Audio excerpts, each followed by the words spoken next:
నమస్తే, welcome to VS99 news. ఫిబ్రవరి 16న దేశవ్యాప్తంగా పారిశ్రామిక సమ్మె గ్రామీణ బంధు విజయవంతం చేయాలని ఏఐటీసీ రాష్ట్ర పూర్వ ప్రధాన కార్యదర్శి విఎస్ బోస్ పిలుపునిచ్చారు. బీజేపీ ప్రభుత్వ కార్మిక రైతాంగ ప్రజా వ్యతిరేక విధానాలను నిరసిస్తూ ఫిబ్రవరి 16న దేశవ్యాప్తంగా నిర్వహించే పారిశ్రామిక సమ్మె గ్రామీణ బంధును విజయవంతం చేయాలని కోరుతూ నాచారం చౌరస్తా వద్ద కార్మిక సంఘాల ఆధ్వర్యంలో కేంద్రం బీజేపీ కార్పొరేట్ మతతత్వ విధానాలను ప్రతిఘటిద్దామనే అంశంపై సదస్సు నిర్వహించారు.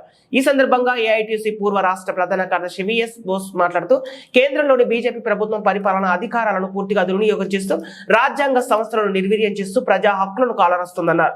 ప్రశ్నించే గొంతుకులను అణిచివేస్తుందని మండిపడ్డారు. కార్మికుల సంక్షేమం కోసం పోరాడి తెచ్చుకున్న 44 కార్మిక చట్టాలను మోడీ ప్రభుత్వం నిరంకుశంగా రద్దు చేసి కార్మిక చట్టాలను 4 కోడులుగా విభజించి కార్మికులకు కార్పొరేట్ సంస్థలకు బానిసలుగా మార్చివేసింది అని ఆగ్రహం వ్యక్తం చేస్తున్నారు.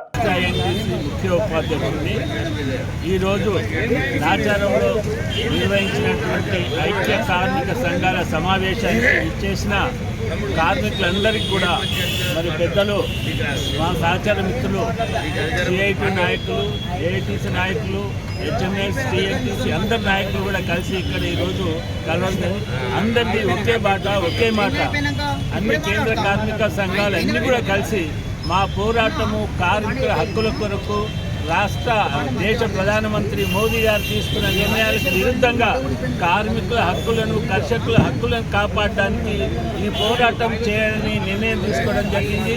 16వ తారీఖు నాడు రాష్ట్రంలో కాక దేశం మొత్తం మీద అన్ని కార్మిక సంఘాలు అన్నీ కూడా కలిసి మోడీ ప్రభుత్వం మీద ఒక పోరాటం స్టార్ట్ చేశాము.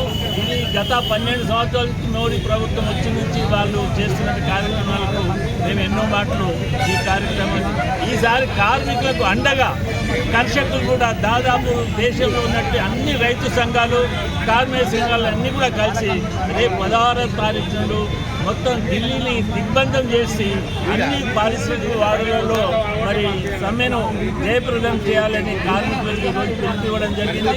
దీని మీద కార్మికులందరూ కూడా చాలా తీవ్రమైన నిర్ణయం తీసుకున్నారు. 16వ తారీఖు నాడు జరిగే సమ్మె మొత్తం రాష్ట్ర సమ్మెగా నిర్ణయం జరిగింది. దేశమంతా కూడా కలిసి పడాలని ఈరోజు మా కార్మికులందరూ కూడా చాలా సంతోషంగా ఉన్నారు. కేంద్ర కార్మికులు రాములు గారు, బోస్ గారు, మిగతా నాయకులందరూ కూడా ఇక్కడ ఈ సమావేశాన్ని ఉద్దేశించి మాట్లాడారు. మా కార్మిక ఐక్యత వర్ధిల్లాలని మా కోరిక. ఐటీసీ రాష్ట్ర నాయకుల్ని రేపు 16వ తారీఖున జరుగుతున్నటువంటి సమ్మె మోడీ తీసుకున్నటువంటి కార్మిక వ్యతిరేక విధానాలకి మేము వ్యతిరేకంగా పోరాటం చేస్తూ ఉన్నాం.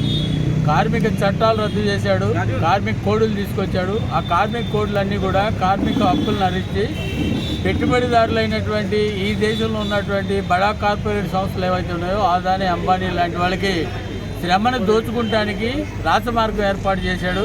12 గంటల పనిదినం తీసుకొస్తున్నాడు. ఏదైతే రాజ్యాంగం కార్మికులకు కల్పించిన హక్కు ఏదైతే ఉందో, చట్టం యూనియన్ పెట్టుకునే హక్కు, పని దినాలు, అట్లాగే సౌకర్యాలు, కనీస వేతనాలు, సమాన పనికి సమాన వేతనం, ఇలాంటివి ఏవైతే ఉన్నాయో అన్నీ కూడా హరించినటువంటి పరిస్థితి ఉన్నది. కాబట్టి దేశంలో ఉన్నటువంటి కార్మిక వర్గం అంతా కూడా మోడీ ఇచ్చినటువంటి వాగ్దానం 2 కోట్ల ఉద్యోగాలు ఇస్తున్నాడు. 2 కోట్ల ఉద్యోగాలు కదా, సంవత్సరానికి ₹1 కోటి చొప్పున, కోటి ఉద్యోగాలు చొప్పున 10 సంవత్సరాల్లో 10 కోట్ల ఉద్యోగాలు తీసేయడం జరిగింది. కాబట్టి అటు నిరుద్యోగులు, యువకులు, విద్యార్థులు, అట్లాగే కార్మికులందరూ కూడా రేపు సమ్మెలో పాల్గొన్నారు. మాతో పాటు రైతు సంఘాలు కూడా పాల్గొన్నాయి. రైతు కార్మిక, వ్యవసాయ కార్మికులు పాల్గొంటారు. కాబట్టి రేపు జరుగుతున్నటువంటి సమ్మె ఈ దేశంలో ఉన్న మోడీకి గుణపాఠం, బుద్ధి చెప్పడానికి, గద్దె దించడానికి మేము కంకణం కట్టుకున్నామని చెప్పి తెలియజేస్తూ ఈ ప్రాంతంలో ఉన్నటువంటి కార్మిక వర్గం అంతా కూడా సమ్మెలో పాల్గొనాలి. కార్మిక వర్గానికి ఈ మోడీ చేస్తున్నటువంటి ద్రోహాన్ని గుర్తుపెట్టుకుని ఇక్కడ ఉన్నటువంటి స్మాల్ స్కేల్ ఇండస్ట్రీస్ కూడా వాళ్ళకు కూడా న్యాయం చేయలేదు. పెట్టుబడిదారులే ప్రధానం మోడీ. కాబట్టి ఈ ఇండస్ట్రీస్ కూడా సహకరించాలని కోరుతా ఉన్నాం.